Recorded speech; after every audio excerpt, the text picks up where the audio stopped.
Ici, on est à l'aéroport de Sept-Îles, sur la Côte-Nord, et derrière moi, on a la station d'information de vol de Sept-Îles. La région est super belle. J'ai une proximité avec la nature vraiment incroyable. Là, j'étais à 5 minutes de la plage de ma maison. Je peux faire 10 minutes, puis je suis totalement perdu dans la forêt, dans les montagnes. Si je veux aller faire une randonnée plus loin, ben ça se fait super bien aussi, là. Donc, c'est vraiment un gros plus ici. J'ai travaillé dans plusieurs domaines. La restauration, j'ai été serveur, j'ai été maître d'hôtel dans des mariages. Quand je suis tombé sur le site de NAV Canada, j'ai vu que le seul prérequis, c'était pas des études, c'était juste un secondaire 5. Puis j'avais pas un parcours stellaire à l'école, donc je me suis dit que je pouvais tenter ma chance. Toute la formation est faite par NAV Canada. Pas besoin d'être pilote, pas besoin d'avoir des bases en aviation. La formation est faite de A à Z par NAV Canada. Donc, les premières formations qu'on a sont basées sur la base de l'aviation. Pour rendre ça le plus simple, là, dans le ciel, oui, il y a des routes. Les vols aux instruments, les vols contrôlés vont se faire aligner sur des routes, des points fixes qui vont venir rejoindre pour que les vols soient pas totalement chaotiques. Et il y a aussi des altitudes qui vont être à respecter, tout dépendant de la direction que vous allez. Autant en vol VFR, des petits aéronefs qui volent à basse altitude que les gros porteurs qui volent très haut dans le ciel. Donc ici, c'est l'aéroport de Sept-Îles. On est centré là-dessus. On a en orange, ça va être différents points de compte-rendu VFR. Donc, on a Pointe-Noire ici. Les avions VFR vont nous donner des points de compte-rendu, dire je travaille les avions qui volent en vol à vue, donc qui n'ont pas des instruments, ils vont dire bon, ben je passe au-dessus du pont de la Rivière-Moisy. Quand je parle à un pilote, je vais faire premièrement un balayage de tous mes écrans pour aller chercher toute l'information que j'ai besoin. Premièrement, j'ai un écran qui va me donner toutes les informations de vent, la température et d'altimètre. Donc, je vais avoir toutes ces informations-là tout ensemble sur un écran.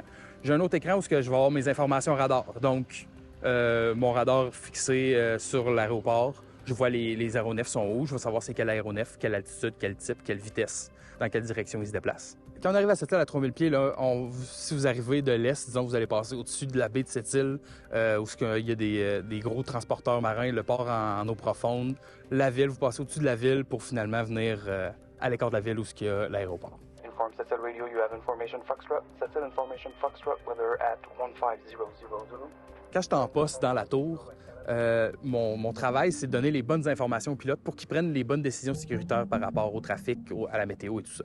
Les véhicules qui circulent sur l'aéroport, là, c'est moi qui ai le contrôle des véhicules. Donc, les techniciens qui vont se rendre aux différentes antennes sur le site, ils doivent me demander une autorisation, puis c'est moi qui vais contrôler si oui ou non ils peuvent y aller. Et donc, les véhicules sur la piste, leur dire de quitter la piste quand il y a un aéronef qui vient atterrir.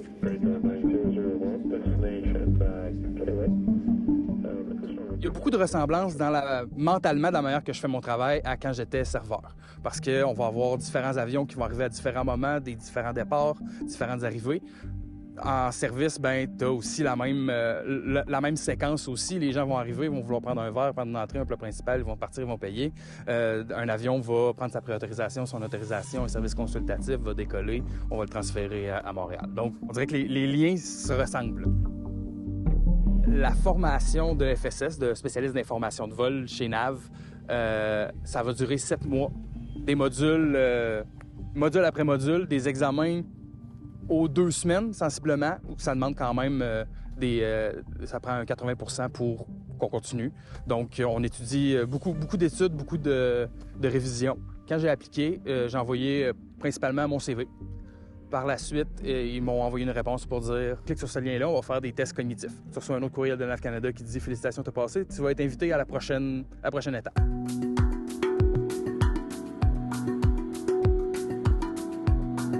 NAV Canada s'occupe très bien de ses employés. On a beaucoup d'initiatives de santé bien-être, beaucoup de reconnaissance pour les gens. Donc, des fois, on va avoir, au centre de Montréal, ils vont avoir un food truck.